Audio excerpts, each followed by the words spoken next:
how do you usually construct a meal plan? And I want to make this for someone who has never done it before.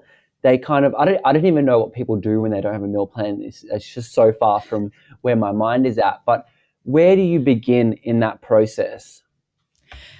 So if you're listening, grab your pen and paper or mark down the time of this video because I'm going to walk you through the tips that I do for meal planning. So the number one thing that I tell people when they sit down to meal plan is have your schedule available. There's nothing worse than picking a 90-minute recipe in a day that you have 15 minutes before you're coming home from work and then running the kids somewhere. So really kind of plan meals according to your weekly schedule. So that's going to be different for everyone. The next thing I say to for meal planning is, and for some people who don't have a written plan, in their head, they have an idea of what they're doing.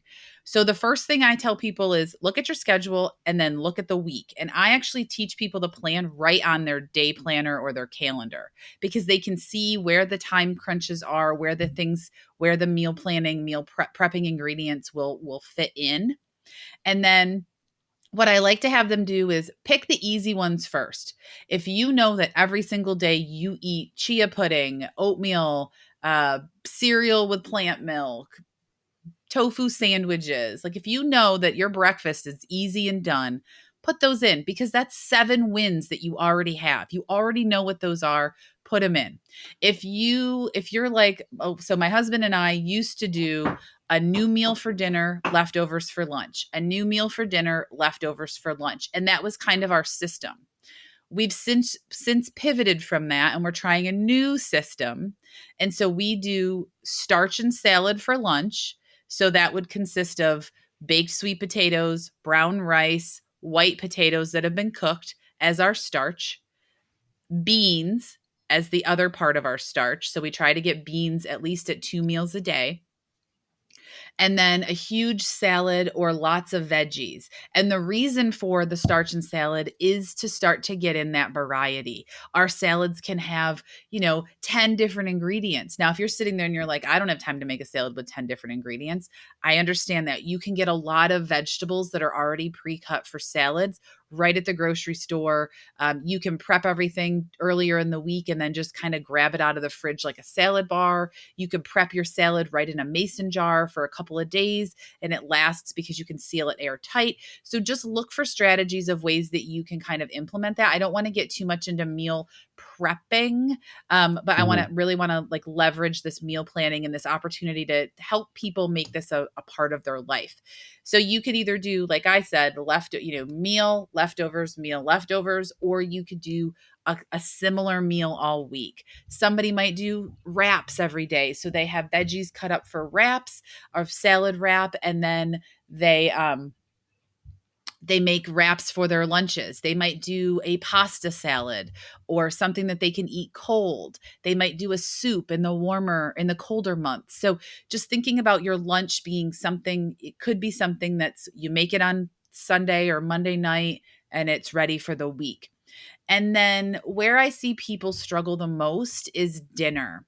And it comes from whether you're eating animal products or whole food plant based or somewhere in between, it really comes from this notion of, you know, I don't know if it was like this for everybody else, but like my mom would get home from work and be like, okay, what's everybody want for dinner? And so there was no plan. She might have had an idea, right? She bought certain foods that she would make throughout the week, but there was no expectation. So it's very easy to be like, well, I want pizza for dinner. I want takeout for dinner. Nobody wants to cook today. Let's just take out. And so for me, meal planning really reins that back in and allows me to get control back.